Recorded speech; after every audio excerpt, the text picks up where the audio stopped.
안녕하세요. 시내가 책방입니다. 저는 책방지기 한 걸음씩입니다. 오늘은 지난 시간에 이어 순전한 기독교의 4장 인격을 넘어서 또는 삼위일체를 이해하는 첫걸음 중에서 뒷부분을 정리해서 읽어드리도록 하겠습니다. 오늘은 이 책의 마지막 시간입니다. 7. 가장합시다. 지금까지 저는 사실 하나님은 어떤 분이시며 무슨 일을 하셨는가를 설명했습니다. 이제부터는 우리는 무엇을 해야 하는가에 대해 이야기하고 싶습니다. 주기도문의 첫 문장은 하늘에 계신 우리 아버지여입니다. 무슨 뜻인지 아시겠습니까? 이것은 아주 정직하게 말해서 여러분이 지금 하나님의 아들 행세를 한다는 뜻입니다. 조잡하게 표현해서 그리스도로 분장했다는 뜻이지요. 이렇게 말해도 괜찮다면 여러분은 가장하고 있는 것입니다. 이 첫 문장의 뜻을 깨닫는 순간 여러분은 자기가 하나님의 아들이 아니라는 사실 또한 깨닫게 될 것이기 때문입니다. 여러분은 성부와 한 마음, 한 뜻을 품고 계시는 그 하나님 아들과 같을 수가 없습니다.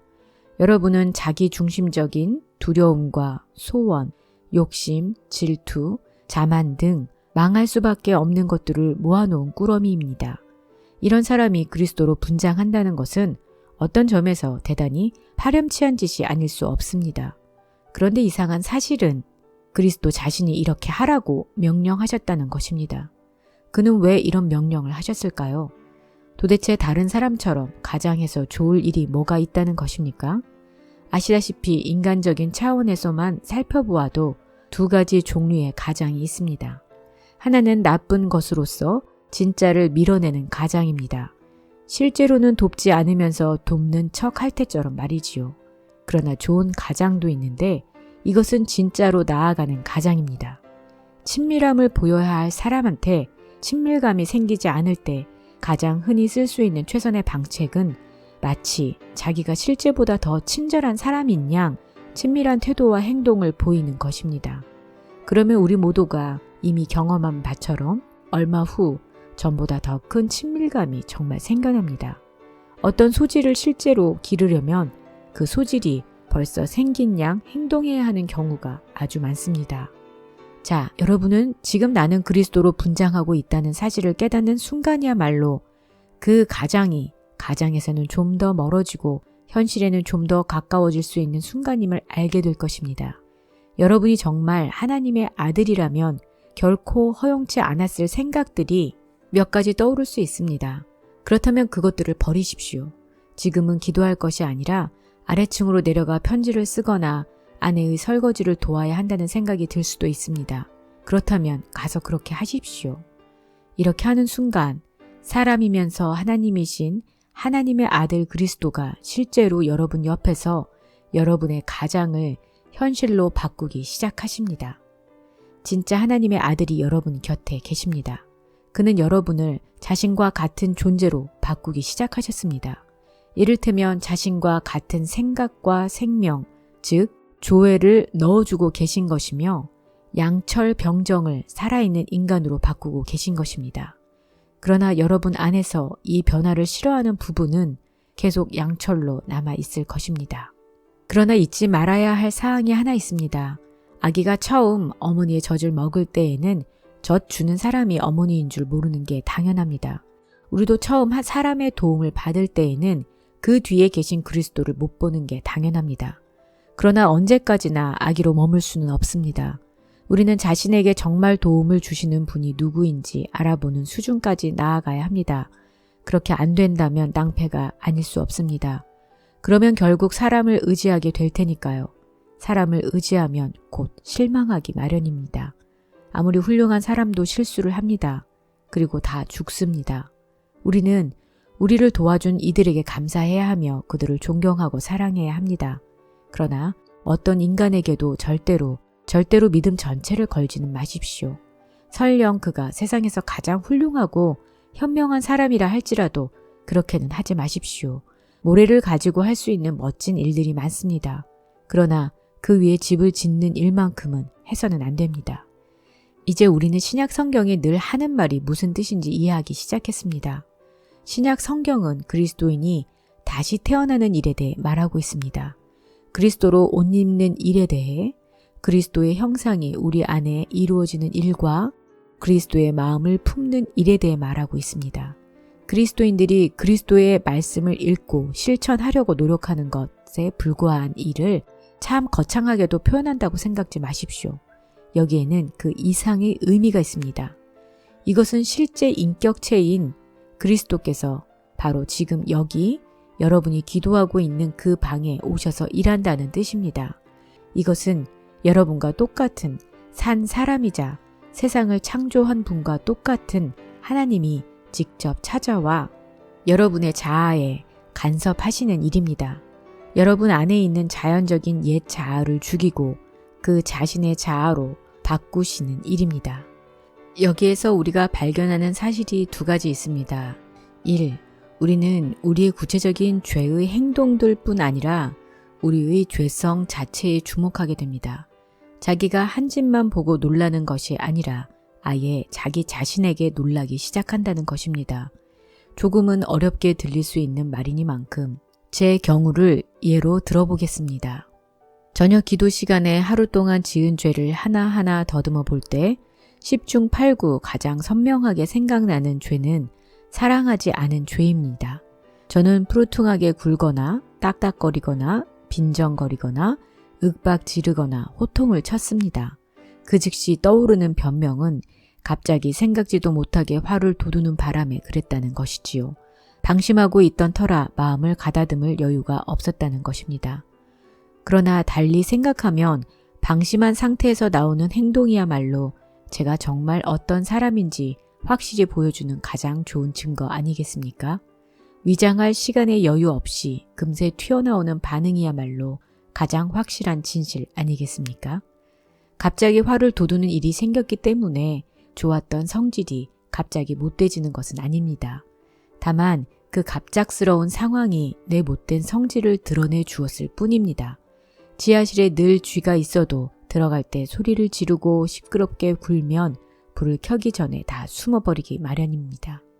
제 영혼의 지하실에는 분명히 분노와 복수심이라는 쥐가 늘 살고 있습니다. 그런데 그 지하실은 나의 의식적인 의지가 미치지 못하는 곳입니다. 겉으로 드러나는 행동은 어느 정도 통제할 수 있습니다. 그러나 기질은 직접적인 통제권 밖에 있습니다. 그리스도인으로서 처음 몇 단계의 삶을 거쳐보면 우리 영혼에 정말 필요한 일들은 오직 하나님만 하실 수 있다는 사실을 깨닫게 됩니다. 지금까지 저는 마치 우리가 모든 일을 다 하는 것처럼 말했습니다. 물론 실제로 모든 일을 다 하시는 분은 하나님입니다. 우리가 하는 일이란 기껏해야 그 일이 일어나도록 허용하는 것일 뿐입니다. 어떤 의미에서 가장하고 있는 분은 하나님이라고 할 수 있습니다. 하나님은 여러분을 마치 작은 그리스도 보듯 하십니다. 그리고 그리스도는 여러분 곁에서 여러분을 진짜 작은 그리스도로 바꾸어 가십니다. 하나님이 위장하신다는 이 개념이 처음에는 좀 이상하게 들릴 수도 있습니다. 하지만 이것이 정말 이상한 일입니까? 이것이야말로 차원이 높은 존재가 자기보다 낮은 존재를 끌어올리는 방법 아닙니까?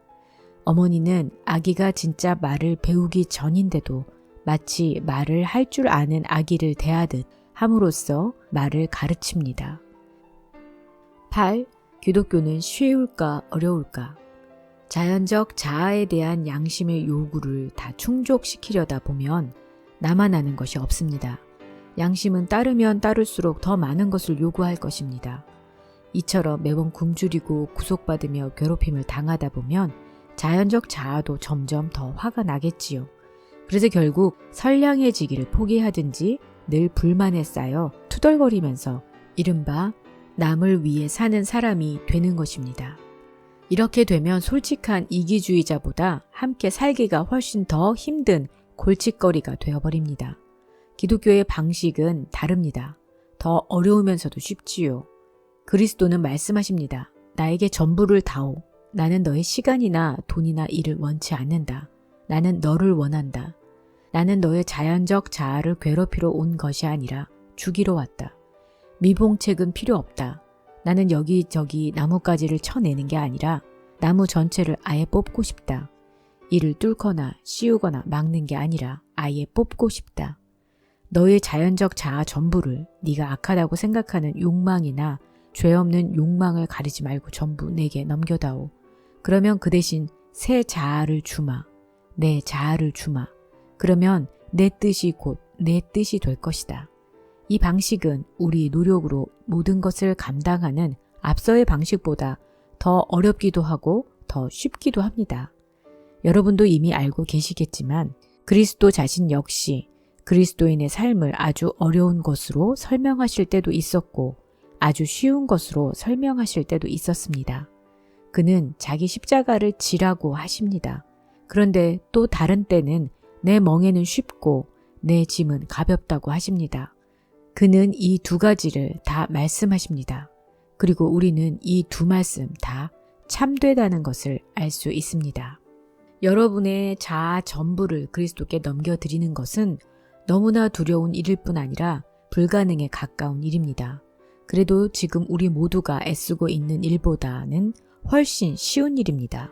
지금 우리가 애쓰고 있는 일은 이른바 자아를 지키면서 개인의 행복을 인생의 최고의 목표로 삼는 동시에 선량해지는 것입니다. 자신의 생각과 마음은 제멋대로 굴게 내버려 두면서 즉 돈이나 쾌락이나 야망에 빠지게 내버려 두면서 동시에 정직하고 순결하며 겸손한 사람이 되기를 바라는 것이지요. 그러나 그리스도는 결코 이렇게 할 수 없다고 정확하게 경고하셨습니다. 그의 말씀처럼 엉겅퀴는 무화과 열매를 맺을 수 없습니다. 바로 그렇기 때문에 대개의 경우 예상치 못하는 곳에서 그리스도인의 삶을 방해하는 진짜 문제에 부딪히는 것입니다. 그것은 매일 아침 눈을 뜨는 바로 그 순간 찾아옵니다. 그 순간 그날의 모든 소원과 희망이 맹수처럼 달려들지요. 따라서 매일 아침 가장 먼저 해야 할 일은 그것들을 모조리 밀어내는 것입니다. 다른 음성에 귀를 기울이고 다른 관점을 받아들이며 좀 더 크고 강하고 고요한 생명이 흘러 들어오게 하는 것입니다. 이 일은 날마다 계속되어야 합니다.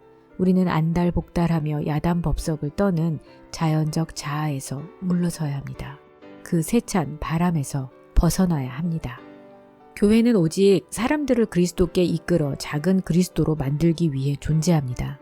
성경은 전 우주가 그리스도를 위해 만들어졌으며 모든 것이 그 안에 함께 모인다고 말합니다.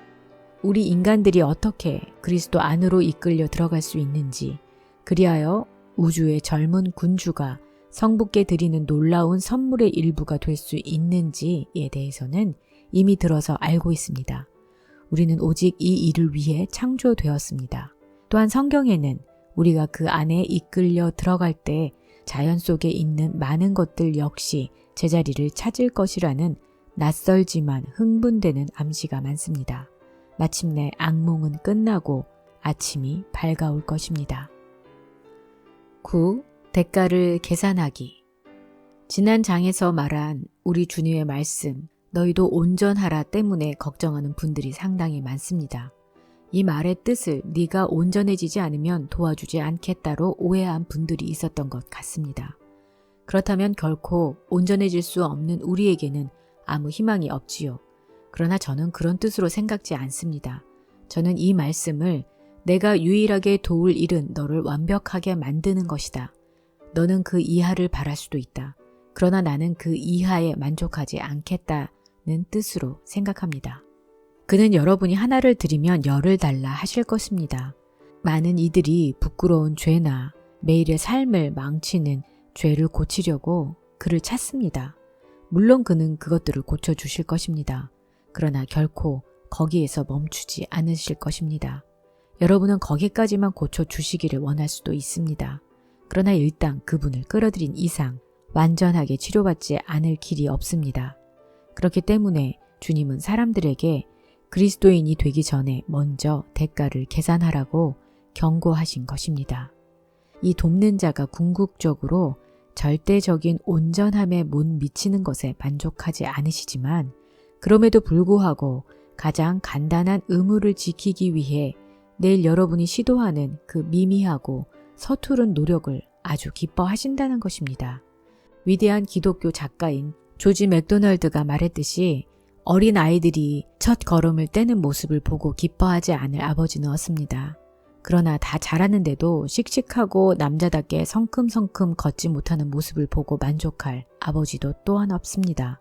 이 작가는 말했습니다. 하나님을 기쁘게 하기는 쉽지만 만족시키기는 어렵다. 실제적인 결론은 이것입니다.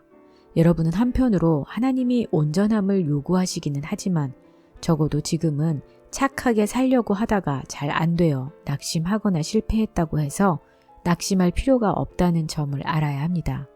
그는 여러분이 넘어질 때마다 일으켜 주실 것입니다. 그는 여러분의 노력으로는 온전함 근처에도 갈 수 없다는 사실을 너무나 잘 알고 계십니다. 그러나 다른 한편으로는 지금 여러분을 인도하기 시작하신 하나님의 최종 목적지는 절대적인 온전함이라는 것을 처음부터 분명히 알아야 합니다.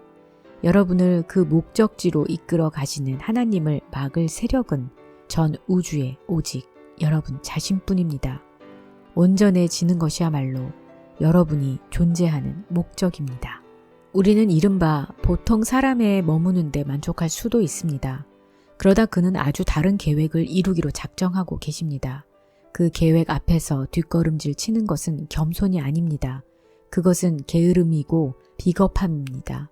그 계획에 승복하는 것은 자만이나 과대 망상증이 아닙니다. 그것은 순종입니다. 인생의 힘든 시기가 닥치더라도 놀라지 말아야 할 이유가 여기에 있습니다.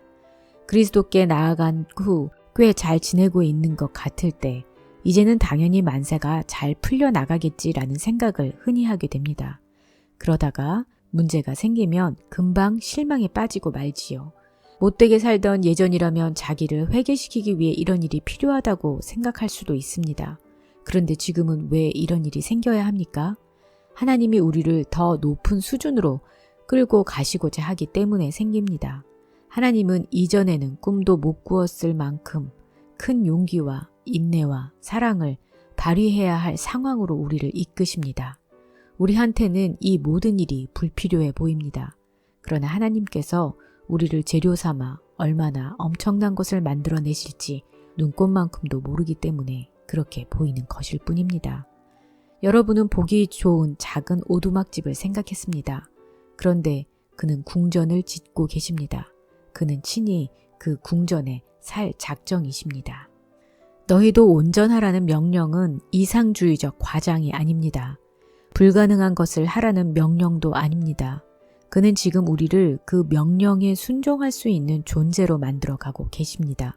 그는 성경에서 우리를 신이라고 하셨고 그 말씀을 이루실 것입니다. 그 과정은 길며 부분적으로는 아주 고통스러운 것이겠지만 거기에 도달하는 것이야말로 우리가 존재하는 목적입니다. 그 이하는 없습니다. 그의 말씀 그대로입니다. 10. 호감 주는 사람이냐, 새 사람이냐. 지금쯤 사람들이 종종 제기하는 질문을 다루는 게 좋을 것 같군요. 기독교가 진리라면 왜 모든 그리스도인이 모든 비그리스도인보다 더 호감을 주지 못하는 것인가? 이 질문의 이면에 깔린 생각은 한편으로는 지극히 타당하지만 다른 한편으로는 전혀 타당하지 않습니다. 기독교로 회심했는데도 겉으로 드러나는 행동이 조금 더 나아지지 않았다면 대개의 경우 그 회심이 그 사람이 머릿속에서만 일어난 일은 아닌지 의심해 볼 필요가 있다고 생각합니다. 회심한 사람은 자기 신앙이 좀 나아졌다는 생각이 들 때마다 이 질문을 스스로에게 던져 보아야 합니다. 실제 행동의 진보가 없다면 종교에 아무리 좋은 감정과 새로운 통찰과 더 큰 흥미가 생겼다 해도 아무 의미가 없습니다. 체온계의 눈금이 계속 올라가고 있는 한 아무리 환자의 기분이 좋아졌다 해도 아무 소용 없듯이 말입니다. 이런 의미에서 볼 때 바깥 세상이 눈에 보이는 결과를 보고 기독교를 판단하는 것은 전적으로 옳은 일입니다. 그리스도께서도 결과를 보고 판단하라고 하셨습니다. 나무는 열매를 보고 알 수 있는 법입니다. 바깥 세상은 우리 그리스도인들이 그릇된 행동을 하거나 실수하는 것을 볼 때 기독교를 못 믿을 종교로 치부해 버립니다.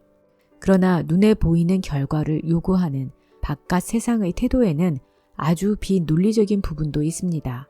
세상 사람들은 그리스도인이 된 사람은 마땅히 전보다 나아져야 한다고 요구하는 데서 그치지 않습니다. 현실 세계의 상황은 그들의 생각보다 훨씬 복잡합니다. 세상은 100% 그리스도인과 100% 비그리스도인으로 이루어져 있지 않습니다. 그리스도인으로 자처하는 사람들 중에도 서서히 신앙을 버리는 이들이 있습니다. 개 중에는 성직자들도 있습니다. 또 그리스도인으로 자처하지는 않지만 서서히 그리스도인이 되어가고 있는 사람들도 있습니다. 그리스도에 대한 기독교의 교리를 완전히 수용하지는 않지만 그에게 강하게 끌린 나머지 자기 생각보다 더 깊은 의미에서 이미 그의 소유가 되어 있는 사람들도 있지요. 그리스도인인 베이츠 양의 말씨가 불신자인 딕 퍼킨보다 불친절할 수는 있습니다. 그러나 그것만으로 기독교가 정말 효과가 있는지 여부를 말할 수는 없습니다. 문제는 베이츠 양이 그리스도인이 아니었다면 지금 말씨가 어땠을까? 또 딕이 그리스도인이 되었다면 지금 어떻게 되었을까 하는 데 있습니다. 베이츠 양과 딕은 자연적 원인과 성장 배경이 서로 다르며 따라서 기질도 서로 다릅니다. 기독교는 그들만 허용한다면 이 두 기질 다 새롭게 관리해 주겠다고 합니다. 진실을 말하자면 하나님이 보시기에 딕 퍼킨은 베이츠 양과 조금도 다를 바 없이 구원이 필요한 사람입니다. 사람이 호감을 주느냐 그렇지 못하냐는 어떤 의미에서 문제거리가 못 됩니다. 딕의 차분한 성격과 친절한 성향을 하나님도 우리와 똑같은 눈으로 보신다고 생각해서는 안 됩니다. 그것은 하나님 자신이 만드신 자연적 원인의 결과일 뿐입니다. 그저 기질적인 것이므로 소화 상태만 달라져도 사라지고 맙니다. 딕의 호감 주는 성품은 하나님이 딕에게 주신 선물이지 딕이 하나님께 드리는 선물은 아닙니다. 마찬가지로 베이츠 양이 마음도 좁고 신경질적인 것은 하나님이 허락하신 자연적 원인이 수세기에 걸쳐 죄로 썩은 세상 속에서 작용하면서 생긴 결과입니다. 때가 되면 하나님이 바로 잡으실 것입니다. 그렇게 되도록 하나님이 도우실 수는 있습니다. 그러나 강제하실 수는 없습니다. 말하자면 직접 손을 대서 다른 방향으로 돌려놓으실 수는 없다는 것입니다. 그것은 바늘의 자유의지를 빼앗는 일이기 때문입니다. 바늘은 과연 북쪽을 가리키려 할까요? 여기에 모든 문제가 달려 있습니다. 베이츠 양과 딕은 과연 자신들의 천성을 하나님께 바치려 할까요? 그 순간에 그들이 바치거나 바치지 않는 그 천성이 불쾌감을 주는 것이냐 호감을 주는 것이냐는 부차적인 부분입니다. 하나님께는 그것이 별 문제가 안 됩니다. 우리는 그리스도인이면서도 여전히 불쾌감을 주는 사람들을 만나더라도 놀라지 말아야 합니다. 곰곰이 생각해보면 호감을 주는 사람들보다 불쾌감을 주는 사람들이 더 많이 그리스도를 찾는 데에는 이유가 있습니다.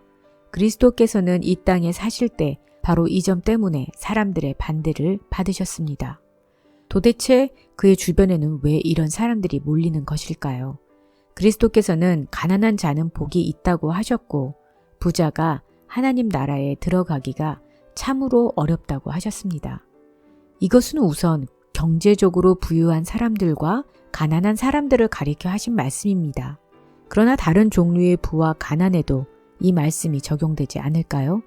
돈이 많을 때의 위험 가운데 하나는 돈이 주는 행복에 만족한 나머지 하나님의 필요성을 깨닫지 못하는 것입니다. 수표에 쌓이만 하면 만사가 해결되는 것처럼 보일 때에는 자신이 매 순간 전적으로 하나님께 의존해야 할 존재임을 잊기가 쉽습니다. 재능을 타고난 경우에도 이와 비슷한 위험이 따릅니다. 만약 여러분이 담력도 좋고 머리도 좋고 몸도 건강하고 인기도 많고 교육도 잘 받았다면 현재 자기의 됨됨이에 만족하기 쉬울 것입니다. 여러분은 왜 굳이 내 인생에 하나님을 끌어들여야 하지? 하고 반문할 수도 있습니다. 웬만한 선행 정도는 혼자 힘으로도 너끈히 해낼 수 있습니다. 성 문제나 알코올 중독이나 신경 과민 증세나 못된 성질 때문에 늘 실수를 저지르는 가련한 인생들과는 부류가 다릅니다. 모두들 여러분을 호감 가는 녀석이라고 하고 여러분도 내심 그렇게 생각합니다. 이럴 때 이 모든 호감의 요소들을 자기의 공으로 돌리기가 아주 쉽지요. 그래서 더 나은 종류의 덕성이 필요하다는 생각을 전혀 못하기 쉽습니다. 이처럼 천성적인 덕성을 많이 가지고 태어난 사람들은 그 덕성에 실망하고 자기 만족이 산산이 부서지는 날이 오기 전까지는 그리스도의 필요성을 전혀 느끼지 못합니다. 다시 말해서 이런 의미의 부자들은 하나님 나라에 들어가기가 어려운 것입니다. 불쾌감을 주는 사람들, 즉 옹졸하고 저급하며 비겁하고 쌀쌀하고 성격이 삐뚤어진 외톨박이들이나 열정이 지나치고 성에 약하며 정서가 불안정한 사람들의 경우는 아주 다릅니다. 조금이라도 좋은 사람이 되어보려고 하다 보면 남들보다 2배는 빨리 도움의 필요성을 느끼게 마련입니다. 그들에게는 그리스도 밖에 없습니다. 십자가를 지고 그를 따르거나 아니면 절망에 빠져 사는 수밖에 없습니다. 그들은 길 잃은 양입니다. 그는 특별히 이런 양들을 찾으려고 이 땅에 오셨습니다. 이들은 가난한 사람들입니다. 그리스도께서는 그들을 축복하셨습니다. 그들이야말로 그가 기꺼이 어울리시는 혐오스러운 무리입니다. 물론 바리새인들은 예나 지금이나 이렇게 말하겠지요. 저런 인간들이 그리스도인이라니 기독교에 뭐 볼 게 있겠어. 여기에는 우리 모두가 들어야 할 경고 내지는 격려의 소리가 들어있습니다. 만약 여러분이 사람들에게 호감을 주는 요양이라면 조심하십시오. 많이 받은 자들에게는 많이 요구하실 것입니다. 하나님께서 자연을 통해 여러분에게 주신 선물을 자기 장점으로 착각한다면, 그래서 자기가 호감을 주는 사람이라는 데 만족해 버린다면 여러분은 여전히 반역의 자리에 앉아 있는 것입니다. 이 모든 선물은 여러분을 더 무섭게 타락시키고 더 심하게 부패시킬 것이며 여러분의 나쁜 본보기를 통해 더 큰 재앙이 닥치게 만들 것입니다. 그러나 여러분이 가난한 피조물이라면 절망하지 마십시오. 그리스도께서는 이 모든 것을 알고 계십니다. 여러분은 그가 축복하신 가난한 사람 중 한 명입니다. 그는 여러분이 형편없는 기계를 돌리려고 애쓰고 있다는 것을 알고 계십니다. 그러니 계속 노력하십시오. 여러분이 할 수 있는 일들을 하십시오. 그는 언젠가 그 형편없는 기계를 폐기 처분하고 새 기계를 주실 것입니다. 그때 여러분은 여러분 자신뿐 아니라 우리 모두를 놀라게 만들 것입니다. 그 고된 학업을 받는 과정에서 새 기계를 돌리는 법을 이미 터득했기 때문입니다. 호감 주는 성품은 아주 좋은 것입니다. 그러나 모든 사람을 이렇게 만들 수 있다고 해서 그들의 영혼까지 구할 수 있는 것은 아니라는 사실을 알아야 합니다.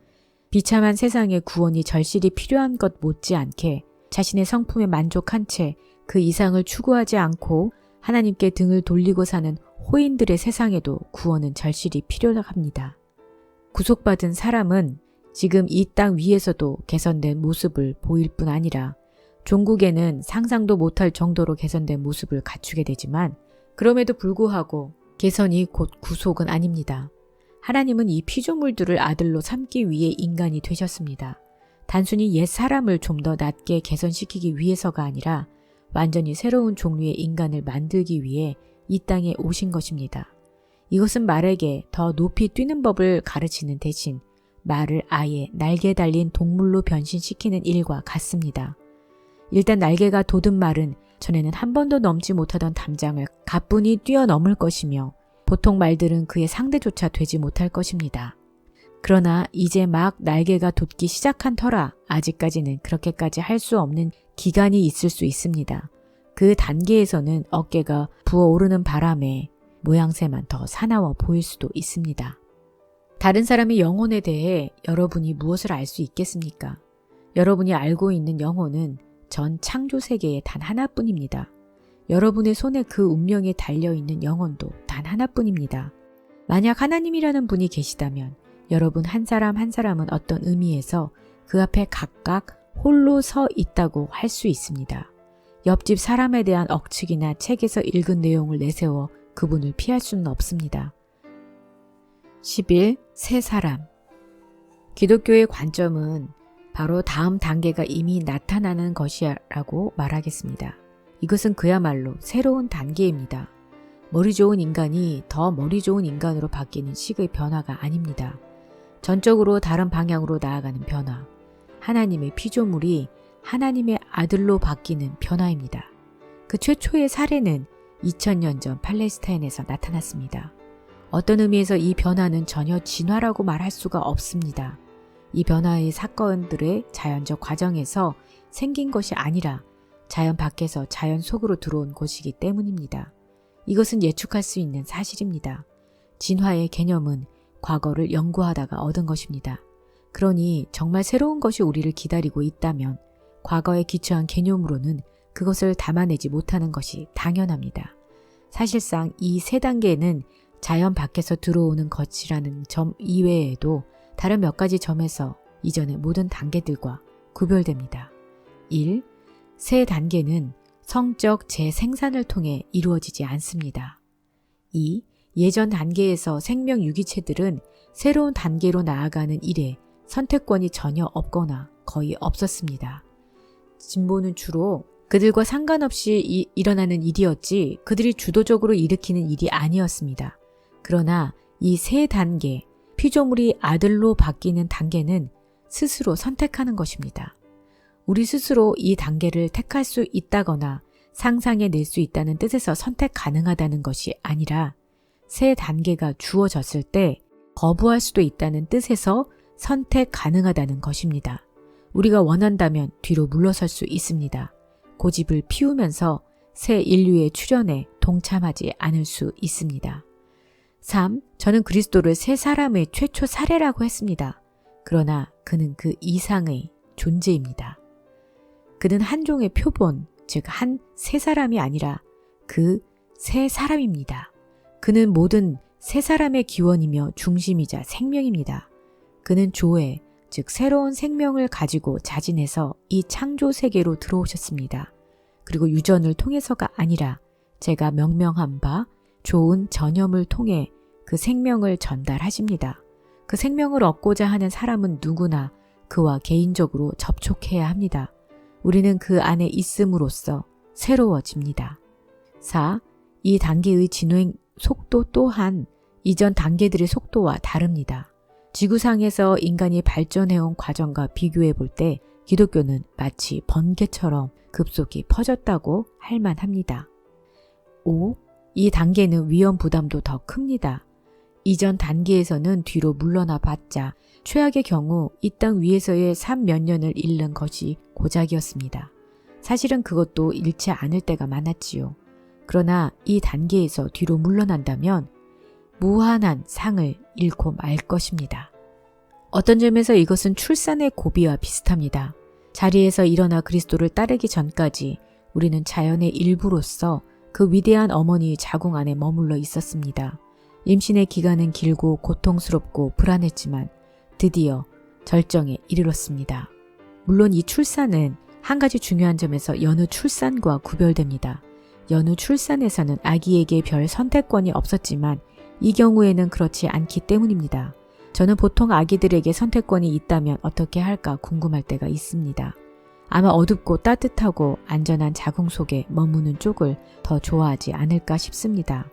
아기의 생각에는 자궁이야말로 가장 안전한 곳일 테니 말이에요.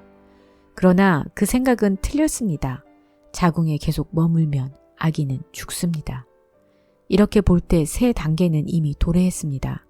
2단계에 벌써 들어선 사람들도 있고 지금 들어서고 있는 사람들도 있습니다. 이 세 사람들은 지구 위 여기저기에 이미 흩어져 있습니다. 어떤 이들은 알아보기가 힘들다는 것을 저도 인정합니다. 그러나 어떤 이들은 쉽게 알아볼 수 있습니다. 우리는 가끔 그들과 마주칩니다.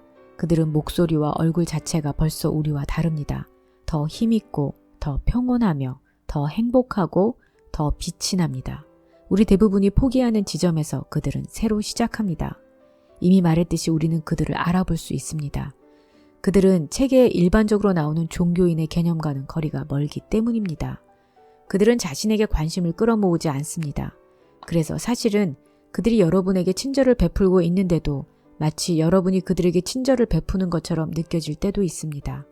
그들은 여러분을 누구보다 더 사랑하지만 그 누구보다 덜 필요로 합니다. 그들은 되게 시간이 많아 보입니다. 그 비결이 무엇일까 궁금할 정도입니다. 하지만 세 사람들이 평범한 의미에서 다 똑같을 것이라고 생각해서는 안 됩니다. 세 사람이 된다는 것은 우리가 자기 자신이라고 부르는 것을 잃어버린다라는 의미입니다.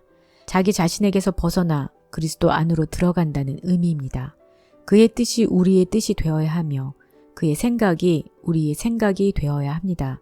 성경의 표현대로 그리스도의 마음을 품어야 하는 것입니다.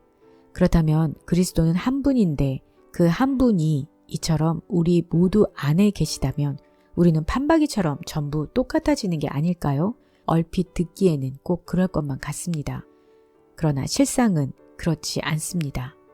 우리가 자기 자신이라고 부르는 것에서 벗어나면 벗어날수록 그분께 자신을 드리면 드릴수록 그만큼 더 우리는 진정으로 자기다워집니다.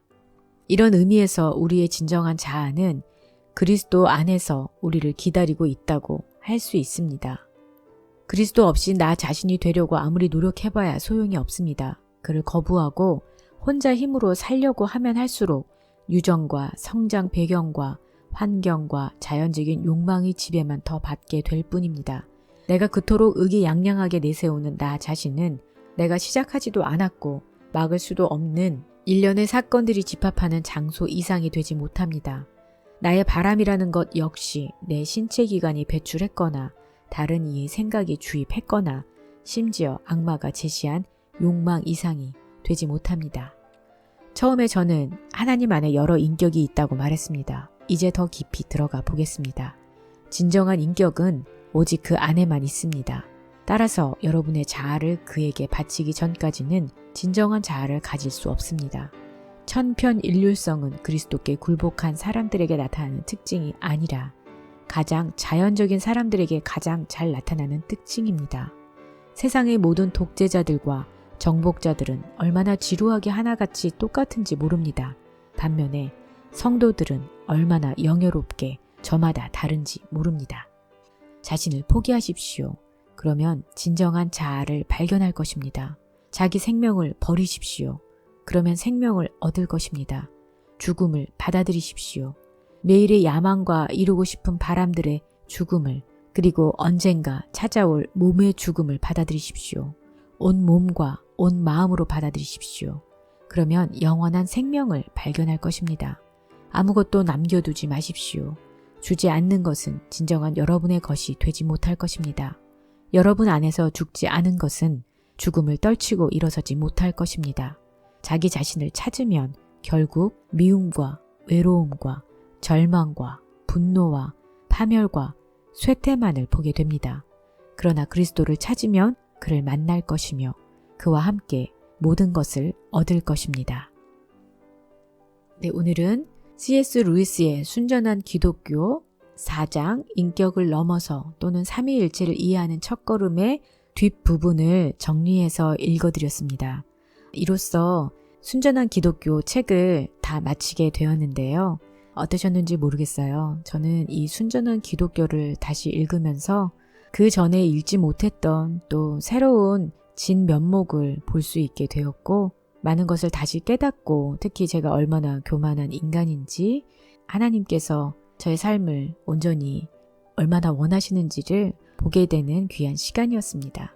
또 여러분에게도 귀한 시간이었기를 바랍니다. 다음에는 새 책으로 만나 뵙겠습니다. 구독과 알람을 설정하시면 편리하게 받아보실 수 있습니다. 감사합니다. 다음 시간에 뵐게요. 안녕히 계세요.